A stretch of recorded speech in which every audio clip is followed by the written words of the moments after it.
Ladies and gentlemen, once again, it is Luis Velez, and I'm back in with another banger with yet another video. And what I'm going to talk about in this video is I'm going to talk about the Golden State Warriors point guard, Stephen Curry. There's been a lot of notion about Stephen Curry. Is he overrated or is he underrated by the media, by his haters, by his fans? And today's debacle is going to be, is Steph Curry overrated or is Steph Curry underrated? So, the way this is going to work is, well, first of all, make sure, once again, you know the deal. Make sure you hit that like button. Make sure you hit that subscribe button. Hit that notification bell to get the latest and greatest content from me. Let me know what you guys think about my video in the comment section. And make sure to share this video. I really appreciate you guys. So I'm back with another banger. So, is Steph Curry overrated and underrated? If you don't like Steph Curry because you think he's just a shooter, he's overrated in your eyes. Because, he doesn't play like a defense. He's not that great of a defender. He's not somebody appealing. He doesn't entertain you.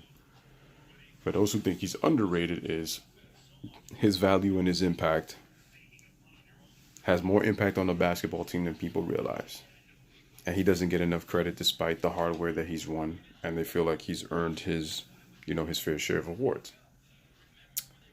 Stephen Curry. What do I think Stephen Curry is? Stephen Curry is underrated. Now you're asking yourself, Lewis, in what way is Steph Curry underrated? Why do you think he's underrated? Well, I'm glad you asked that question. Let me tell you why Steph Curry is underrated. Well, look at it this way. Steph Curry is one of those players who, when you look at his stature, one, you're going to say, man, he's small.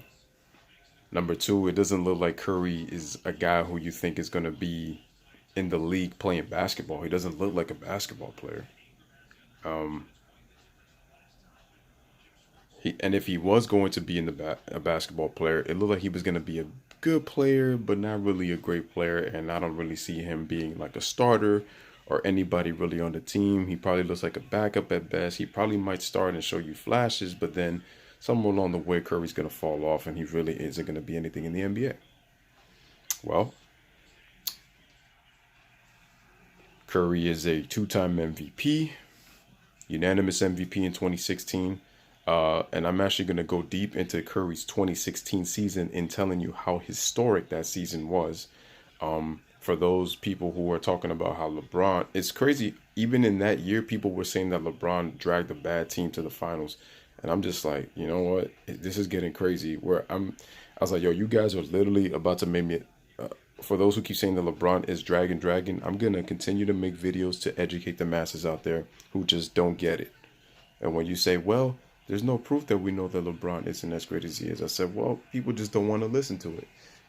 They think that they just know, but they don't really understand. And they don't even realize how good that 2016 Cavalier team was. And there's many YouTubers who have said it before in terms of, again, I'm gonna come with a future video on that. So make sure to stay tuned for that. But back to Steph Curry. So one thing that actually gets very lost, we talk about his 2016 season, and rightfully so. But this guy had a breakout season in 2013. Who was coached under Mark Jackson, who deserves a lot of credit. I feel like Mark Jackson doesn't get enough credit for turning the Warriors into what they've now become under Steve Kerr. I know he gets a lot of bad rap in terms of the fact that their offense was stagnant under him, and he tried to make Curry into a natural point guard, when Steve Kerr actually made him play as to who he is, which is really a combo guard. He's a scoring guard. He's a hybrid. He's not really a natural pure point guard, which is what Mark Jackson tried to turn him into. And you could tell in Curry's game he wasn't really comfortable with that. At least he was willing to try, which lets you know that Curry's coachable. So that's a big thing you have to know from any player, whether if he has a small role or he's the best player on your team, players have to be coachable. And that's what Steph Curry is. That doesn't really get talked about. What else makes Steph Curry underrated? This guy is a true team player, man. Steph Curry has an ego, but his ego's not bigger than the team, than the sum of its parts. Steph Curry is a really good teammate. He really cares about his team.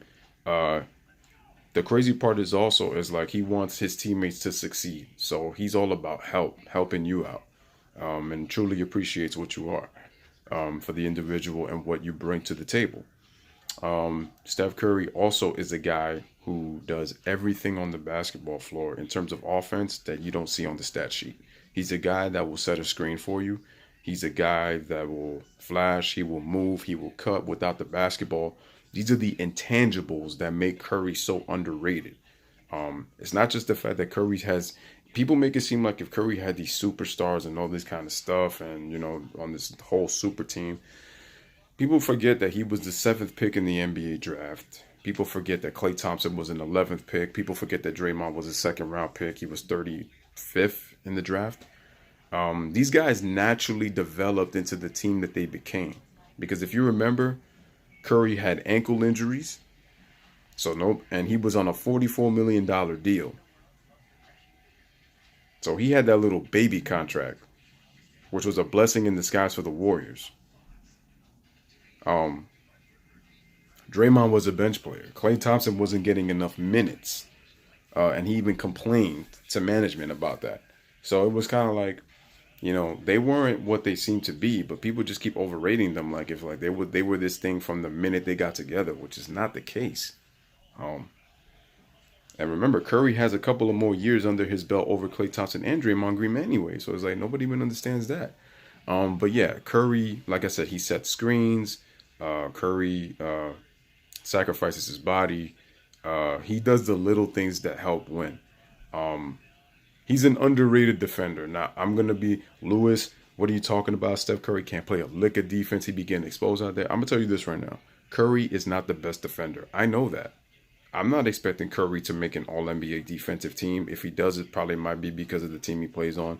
I'm not expecting him to be an all NBA second defensive, not even the third defensive team if they ever made a third team all defensive team, or even be defensive player of the year.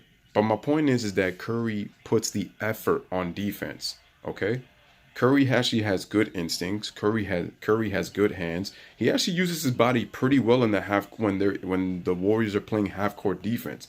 It just doesn't get talked about enough because again, when he faces guys again that have very good handle and that are able to shake Curry, then it's like okay, he gets exposed and all that, and then he gets left in no man's land. But that you just can't stop and just discredit Curry for not trying. The dude plays defense. He plays with effort. You know what? To show you how great defense he played, look at the field goal percentages by both Harden and Chris Paul in the 2018 Western Conference Finals when Curry guarded them. And Curry was playing great defense. I don't want to hear anybody telling me that he doesn't play defense. He does. Like I said, he may not play it to the level of an all NBA defensive player or is going to win any defensive player of the year awards anytime soon, but the dude puts effort on the defense and he uses his body very, very well. Like his body's a lot stronger than people actually think. So that's another thing. When you look at him also, it's what he did for Kevin Durant. I mean, he shared the spotlight with somebody who he could have easily said, I don't want Kevin Durant here. This is my team. I'm the one that makes the engine go, which is true, which I'm going to get to in a bit. But he allowed Kevin Durant to come. Kevin Durant got to play his game. It allowed Kevin Durant to be more efficient. And because of that, Curry's selflessness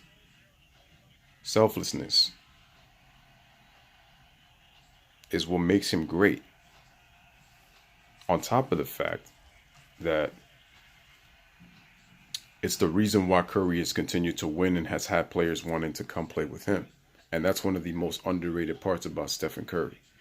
Also, in the fact that along with that smile, along with the quietness, along with somebody who's not really much of a rah-rah guy, you got a quiet assassin in Steph Curry. When he plays, he entertains you in a way that no player has really entertained you in a long time. And he does it in a different style.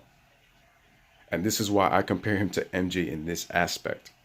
He has this aura about him that entertains you. And you're coming in and you just can't believe what you just saw. And the crazy part is, when he comes into town, people are already there. He has a road of Warrior fans travel with him, man, when they come and see him play. And it's crazy. His practice routine has become even a joy to watch. Like when he practices and he does his in-game routines, um, like it's become a ritual and people come to see him. That's how great Stephen Curry is, and that's one of the most underrated parts about him. Like he's a showman, but he's a showman with his skill set and his shooting.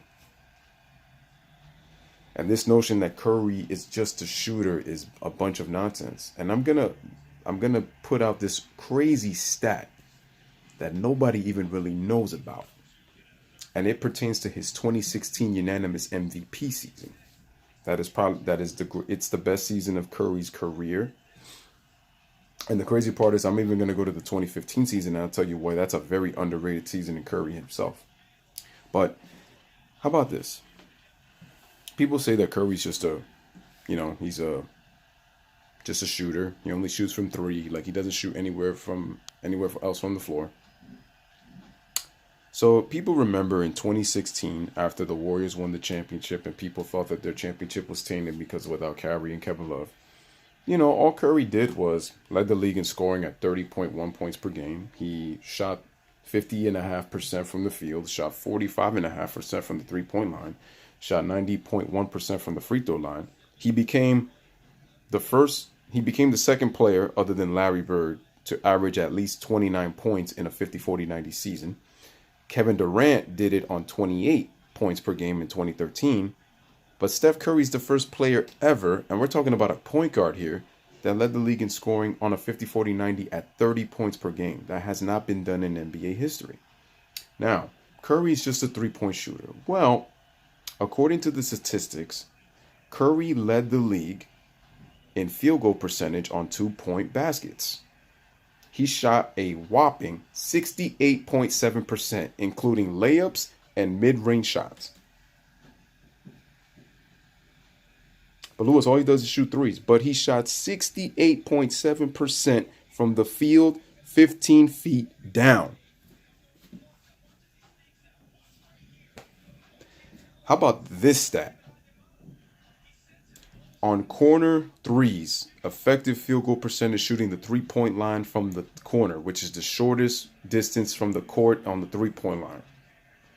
Curry shot 72% from the field. That was first among guards. First among point guards. 71.9% from the three-point line. From the corner. That was third in the league behind Kyle Korver and JJ Redick. That's incredible.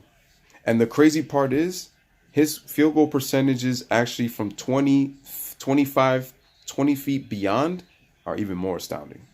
They're even more astounding.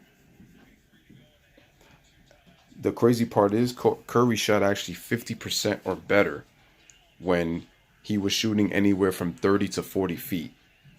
No other player is going to take the amount of shots that Steph Curry has. And he shot a ridiculous percentage on him a lot. And this is why he's the greatest shooter. He's the greatest shooter because of the fact that he can shoot from such a long distance with as many attempts as he takes threes and makes them at a ridiculous clip. As a matter of fact, Curry just last game against the Chicago Bulls passed Kyle Korver, who's still playing in the NBA, folks. And Curry is only 30 years old. Only 30. He turns 31 in March. He's now third all-time in three-point makes in NBA history. And he's only 30 years old, folks. He's only 30.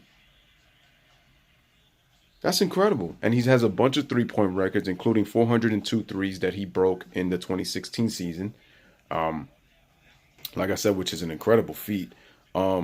He had the highest player efficiency rating in that season since Michael Jordan did.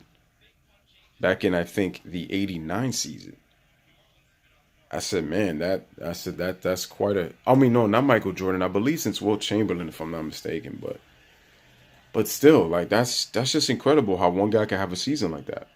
And for those who say Curry has not performed in the postseason, I know people want to look at his finals. Quite honestly, I'm going to tell you right now, if you average 26 and a half points, if you average 5 rebounds and 6 assists, and you still shoot 39% from the 3 point line and about 45% from the field, when no player was even close to 20 a game in that NBA Final Series because Klay Thompson struggled, but yet Andre Iguodala guarded because he guarded LeBron James and kept him. Quite honestly, he didn't stop LeBron from getting averaging 38 points, 13 rebounds, and 9 assists. He didn't stop him.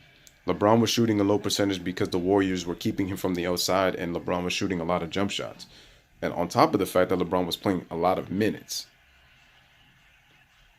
So that was the issue. So Iguodala did some good things, and he shot a very good percentage, but a lot of the shots were set up by Steph Curry. Why is it that nobody even talks about that too? People make it seem like if Andre Iguodala was creating his own shot when he really wasn't like that. That's no disrespect to Iggy. Iggy's a very good player. I mean, he's an all-star, he's an Olympian, so he's no slouch.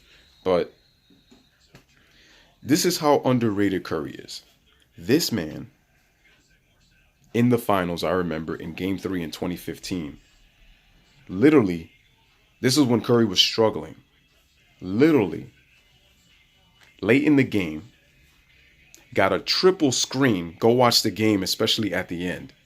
They sent 4 guys at Steph Curry, so he wouldn't pull up. He wouldn't pull up from 3. The Warriors sent Draymond Green, Festus Ezeli, and I believe Bogut or Klay Thompson. I don't remember who, or David Lee. I don't remember who it was, but I know David Lee and I know Draymond, and I believe it was Bogut. I believe they set a triple screen just for Curry to get open. That's another thing. That's the amount of attention he gets because of the fact that he can explode with firepower.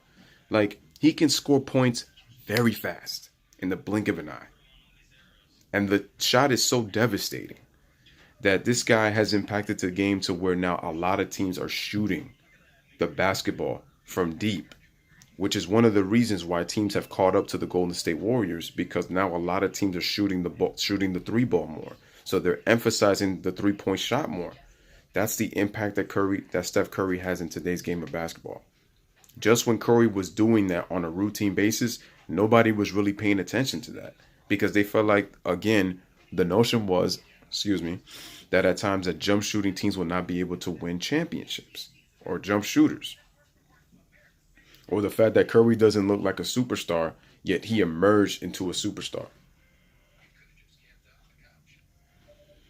I mean, just look at these numbers, for example. Against the Pelicans in the first round, 33.8 points, 7.6 assists on almost a 50-40-90.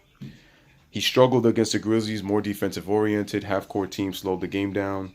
So you know that. And Curry's going to get the attention. But the Western Conference Finals against a 56-win Rockets team that had James Harden and Dwight Howard. This brother, Steph Curry, averaged 31.2 points per game, 5.6 assists. You know what his field goal percentage was in that series? The funny thing is, before Curry got hurt, people forget that in Game 4 of that series, Curry took a very nasty fall, and he got very injured. And it was affecting his shooting. It affected his shooting throughout the game until late down the stretch was when Curry started to get going. And then he struggled in the next game. And I was wondering, was that part of the reason why Curry struggled against the Cavs in the beginning? Curry actually picked up his play later in the series went on. But through the first 3 games, he had 34, 33, 40. Curry was shooting over 50%. Dude was shooting 61% from the field. Dude was shooting 50% from the 3-point line and shooting 80% from the free throw line through the first 3 games. That's astounding. He was having a historic Western Conference Finals. And he got injured and then he struggled. Or, again, don't want to talk about the Game 5 against the Cleveland Cavaliers where the brother had 37 points, was 7 of 11 from the 3-point line, I think he was 14 of 23 from the field, which is about 60-something%. The brother had an amazing game. We always keep talking about his shortcomings. 2016, He scored 38 points in game 4, but he really didn't shoot the ball well in that series. The only time he shot the ball well was in game 2 of that series, where he was 7 of 11, but he only scored 19 points. So he didn't play great. But then you look at these next playoffs in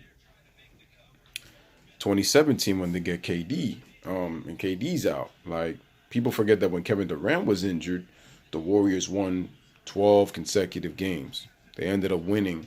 They finished the season going, I believe they won 17 of their last 18 games. Like, nobody talks about that. But that was because the team was centered around Steph Curry again, and Curry had to adjust with Kevin Durant on the team.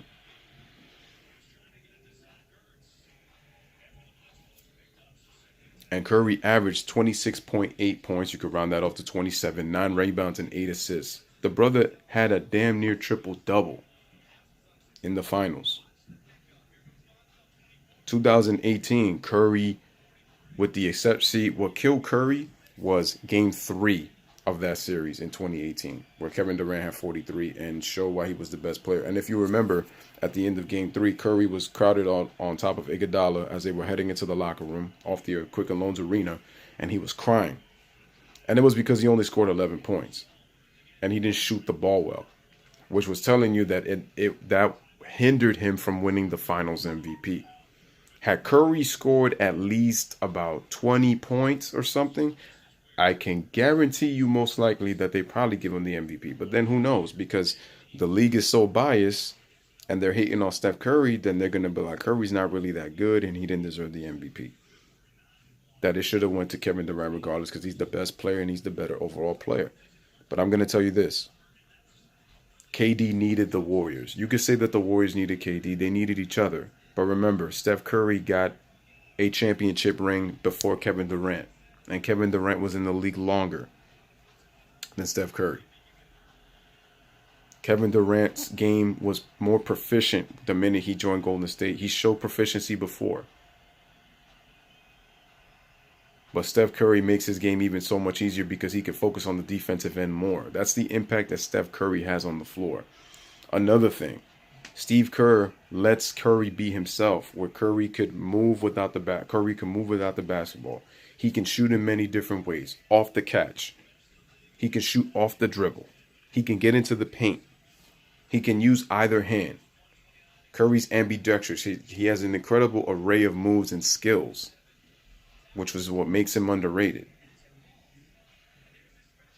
And the thing is, one of the reasons that he gets overrated and he gets hated a lot is because if you remember the 2016 season, number one, Curry and the Warriors won the 2015 championship on LeBron's home floor. Curry said a quote saying that he thinks that the smell of champagne is still, in the locker room where he could smell it in the arena. On top of the fact that Curry was deemed the best player in 2016, and it rubbed LeBron off the wrong way. As if to say, like, what has he done for him to be called the best player in the game? And that's what the media was doing, because even Curry has his share of people in the media who he likes. It's because Curry is very approachable. He's a likable guy. He has a great family, like all these things. And so players begin to hate him because they're like, well, it seems like if he's privileged, But we're talking about basketball here. And then Curry is very, very underrated. People don't realize the impact that he has on a basketball team and how he revolutionized the game. And now you have to play him 94 feet. Either you choose to do that, or the fact that you have to defend the past half court. His shooting alone spreads the defense.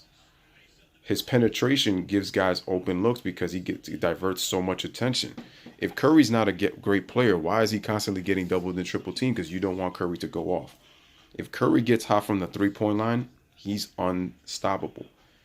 And he's multi-dimensional in getting his shot off. And another thing that doesn't get talked about is that quick release he has. The brother's won 2 MVPs. The brother has 3 championships. He has a gold medal in FIBA. Multiple All-Stars. He's a 5-time All-Star.